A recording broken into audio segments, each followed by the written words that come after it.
வணக்கம். பைபிளை முழுவதுமாக வாசிக்கும் நம் லட்சிய பயணத்திற்கு உங்களை அன்புடன் வரவேற்கிறேன். இன்று நாம் இணைச்சட்டம் நூலில் 10வது அதிகாரத்தை வாசிக்க இருக்கிறோம். இதுவரை நாம் மொத்த நூல்களில் 13.62% நூல்களை வாசித்து முடித்துவிட்டோம். இன்னும் சில நூல்களை முடித்தால் நம் பயணம் வெற்றிகரமாகும். இன்றைய வாசிப்பின் மூலம் அந்த இலக்கை இன்னும் முன்னோக்கி நகர்த்துவோம். வாங்க தொடங்குவோம். 10 கட்டளைகளை மோசே மீண்டும் பெறுதல். அந்நாளில் ஆண்டவர் என்னை நோக்கி, முன்னவை போன்ற 2 கற்பலகைகளை வெட்டி எடுத்துக்கொண்டு மலைமேல் ஏறி என்னிடம் வா. மரத்தால் ஆன பேழையையும் உனக்காகச் செய்து கொள். நீ உடைத்து போட்ட முன்னைய பலகைகளிலிருந்த வார்த்தைகளையே நான் இப்பலகைகளிலும் எழுதுவேன். நீ அவற்றை பேழையில் வை என்றார். எனவே சித்தி மரத்தால் ஆன ஒரு பேழையைச் செய்தேன். முன்னவை போன்ற 2 கற்பலகைகளை வெட்டி எடுத்தேன். அவ்விரு கற்பலகைகளையும் என் கையில் எடுத்துக்கொண்டு மலை மேல் ஏறினேன். சபை கூடிய நாளில் மலையில் நெருப்பி நின்று உங்களுக்கு கூறிய 10 கட்டளைகளை முன்பு எழுதியது போலவே ஆண்டவர் அப்பலகைகளில் எழுதினார். பின்னர் அவர் அவற்றை என்னிடம் கொடுத்தார். அப்பொழுது நான் திரும்பி மலையிலிருந்து இறங்கி நான் செய்திருந்த பேழையில் பலகைகளை வைத்தேன். ஆண்டவர் எனக்கு கட்டளையிட்டபடி அவை அங்கே உள்ளன.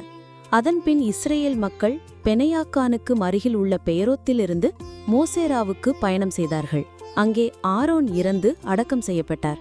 அவர் மகன் எலையாசர் அவருக்கு பதிலாக குருவானார்.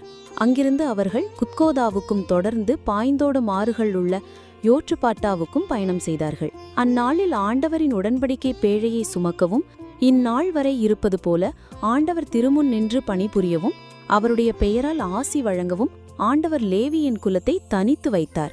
எனவேதான் லேவியருக்கு தம் சகோதரர்களுடன் பங்கு இல்லை, உரிமை சொத்தும் இல்லை.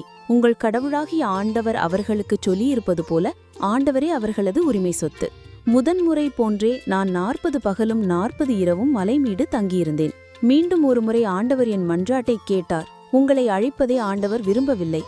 ஆண்டவர் என்னிடம், நீ எழுந்து மக்களுக்கு முன் புறப்பட்டுச் செல்.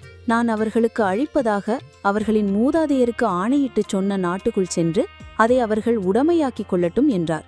கடவுள் எதிர்பார்ப்பவை. எனவே இஸ்ரேலரே, உங்கள் கடவுளாகிய ஆண்டவருக்கு அஞ்சி அவர்தம் அனைத்து வழிகளிலும் நடந்து அவர் மீது அன்பு கூர்ந்து உங்கள் முழு இதயத்தோடும் உங்கள் முழு உள்ளத்தோடும் அவருக்கு பணிபுரிந்து உங்களுக்கு எல்லாம் நலமாகும் பொருட்டு நான் இன்று கற்பிக்கின்ற அவர்தம் கட்டளைகளையும் நியமங்களையும் நீங்கள் கடைபிடிக்க வேண்டுமென்று அன்றி அவர் உங்களிடமிருந்து வேறு என்ன எதிர்பார்க்கின்றார்?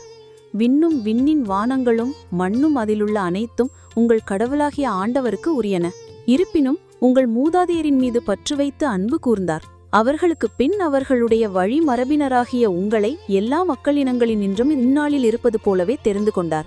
ஆகவே உங்கள் உள்ளத்தை விருத்த சேதனம் செய்யுங்கள், வணங்கா கழுத்தினராய் இராதீர்கள். ஏனெனில் உங்கள் கடவுளாகிய ஆண்டவரே தெய்வங்களுக்கெல்லாம் கடவுள், இறைவர்களுக்கெல்லாம் இறைவன்.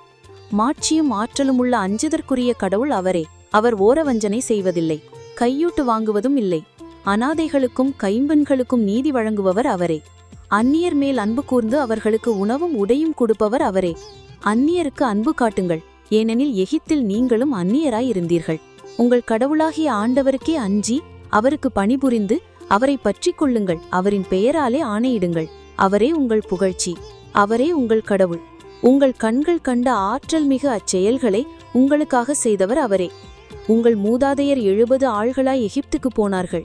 இப்பொழுது உங்கள் கடவுளாகிய ஆண்டவர் உங்களை வானத்தின் மின்மீன்கள் போல் பெருகச் செய்துள்ளார். நாம் 1189 அதிகாரங்களில் 163 அதிகாரங்களை நிறைவு செய்துவிட்டோம். இன்னும் சில அதிகாரங்களை வாசித்தால் முழு பைபிளையும் முடித்து விடுவோம். நாளை அடுத்த அதிகாரத்தை சந்திப்போம். நாள்தோறும் இந்த பயணத்தில் நீங்களும் பங்கேற்றால் பைபிளை முழுமையாக வாசித்து முடிப்போம். இது நம் வாழ்க்கையிலும் ஆன்மாவிலும் பெரிய மாற்றத்தை ஏற்படுத்தும். இந்த பயணம் உங்களுக்கு நம்பிக்கையையும் சமாதானத்தையும் கொடுத்தால் இந்த வீடியோவை லைக் செய்யவும் சப்ஸ்கிரைப் செய்யவும் மறக்காதீர்கள். பகிர்ந்து மற்றவர்களையும் இந்த பயணத்தில் சேருங்கள். நாளை மறக்காமல் வாருங்கள்.